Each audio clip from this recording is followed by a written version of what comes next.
if you look at the actual Quranic narrative, the Qur'an is not a history book. There are definitely historical elements in there. The Qur'an is using historical examples, but they are used in an ahistorical placing. In other words, the story of Pharaoh and Musa, it's irrelevant when it occurred. It's even irrelevant if it occurred.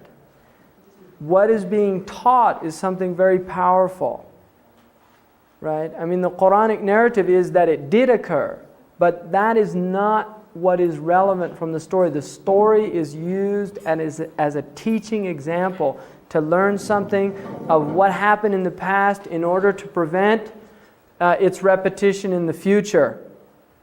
So there is definitely a historical element. Now, my friend, Professor Khalid Blankenship, who's at Temple, a very fine historian, told me that one of the frustrating aspects of the Qur'an as a book is that it does not allow the historian room to examine. In other words, he said that there are many examples in the Bible that we have that are historical in the sense that we can actually look at them as historians.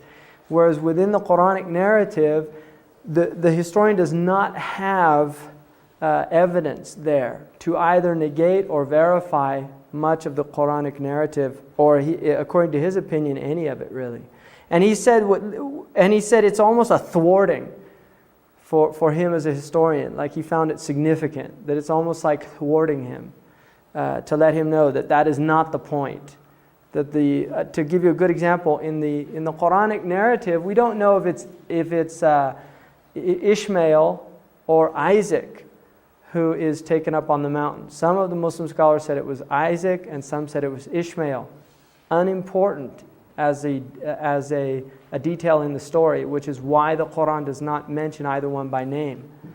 Although the narrative would indicate that it was Ishmael, which differs from the Jewish tradition, which is Isaac. But the point is that is not the point of the story. The point of the story is a man's being tested and fulfilling the test in the way that was most pleasing to his Lord. Now the next section here after Iman and Ihsan is to tell me about the hour. And the word in Arabic for hour is sa'a, which is related it's related to the moment. Sa'a, like I can say qama min sa'atihi, he got up immediately from his sa'a. Or I can say kam sa'a, what time is it? Like the Arabs, if they want to ask what time it is, they say kam sa'a. So I can ask what time is it? Or I can say it's the time of dhuhr. Now this sa'a does not relate to historical time, which in Arabic would be called probably either zaman. And then there's another Arabic word, dahar. And there's another one in Quran used called asr. Zaman relates to time as a historical phenomena. Asr is more like an age or a period. And I can also use zaman for that as well. Sa'a does not have any of this. Dahar, if you look it up, it's an interesting word. In the Arabic language, there's a hadith that says, do not curse dahar, because dahar is God. And the hadith, if you look in the earliest Arabic dictionaries, dahar, according to the Arabs, was time stretched out. In other words, it's time-space. Right? And the idea here of sa'a is the actual moment in which the universe comes to an end. And it's called the hour, traditionally in the English literature, the hour. Which, I don't know, I think we have the idea in the Christian tradition of the last hour, right? Now there is also an idea of the last days, akhiru zaman. See, the last zaman, the last period of zaman. So there's an idea that the human being begins in time and is moving inexorably to an end of time. So Adam is the first man, and this is the beginning. Adam and Hawa. And the human condition is, from a prophetic point of view, it is prophets that show up throughout time. And what is important in the continuity and movement of time is the prophetic tradition itself. Right? This is the way the Qur'an is looking at it, is that there is a conflict going on. And this is why the historical stories in the Qur'an relate to prophets coming up against oppressors, coming up against tyrants. Pharaoh and Musa is the most repeated story in the Qur'an. Very important story. Lewis Mumford wrote a 2-volume work called The Myth of the Mega Machine. And in that book, his thesis is that basically what he calls them the axial prophets, these prophets that come around, I think about 1000 BC until Muhammad, which he considers the last of these axial prophets. And he said what these prophets do is that they're really shutting down the mega machine, right? In other words, the idea of this massive social project that relates to the world. The Pharaoh has his pyramids, and he's going to build them, and there's a lot of people that are going to die in the process. But they're going to carry those rocks, and they're going to carry it and do it all for the glory of the Pharaoh or the society or whatever. So Mumford said that he thought the Jewish tradition, the idea of the Sabbath, was a way of just shutting down the machine. Can't do it, sorry, not allowed to move anything.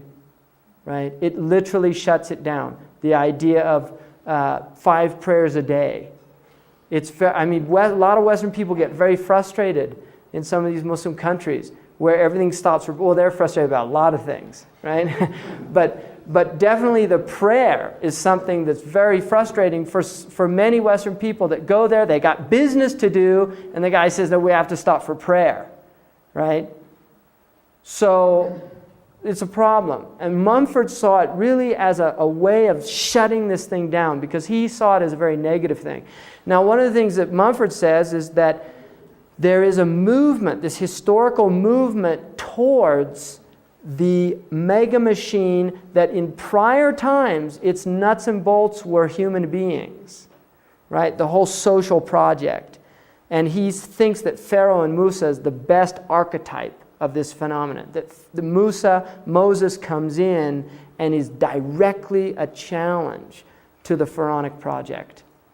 That the prophets literally challenge this idea that we are here for the glorification of a hierarchy. And at the top is this elite. And so the Qur'an uses this idea, they're called the mala, the people up, the high people, the elite, the elect of the world. There's a film, I can't remember the name, where there was conversation going on at a table, and one of the women's a sinologist, and there's a banker there, and the banker asks, how many people are there in China, according to your statistics? And she said, about 1 billion. And he said, no, they're not. There's only 12 people in China, and I know all of them, right? And the idea there was, here's a banker who, the way that he views the world is that the only significant people in China are his friends, who also are bankers. So the idea being is that there are, you get to a certain level in societies where people really do view. One of the wonderful things I read was, I think it was Linda Crawford, who's a model who was up flying and the actual helicopter crashed. Cindy Crawford. Helicopter crashed, and they were like at Aspen or somewhere going up to ski the powder, and they were looking down, and somebody said to her, oh, look at all the little people. And right then the helicopter just went into this spin, right? So she got a very interesting, I thought that was a very interesting thing that she kind of picked it up or made the connection, that be careful about thinking how special you are, because we're all, right, in the hands or in the protecting care of God, right? So there are people that really do, like Helmsley, was that her name, who didn't pay. Only little people pay taxes, right? Only little people pay taxes. There are people that really do think like that, right? And the Qur'an is really constantly bringing this up, and even goes into their inner discourse, which is fascinating. Literally, you can hear what they talk about when they're, because one of the things is he's telling his Mela, he said, listen, we got to get rid of this guy Moses because he's going to corrupt our people, right? So he sees, this is a corrupting element because he's going to teach him not to worship us, right? Not to say the Pharaoh's God, not to give me the authority that I'm entitled to. That is a disrupting element to the power elite when you have a teaching that is literally challenging the very foundations of that structure. And this is something very powerful in the Qur'an, and there are many examples of it.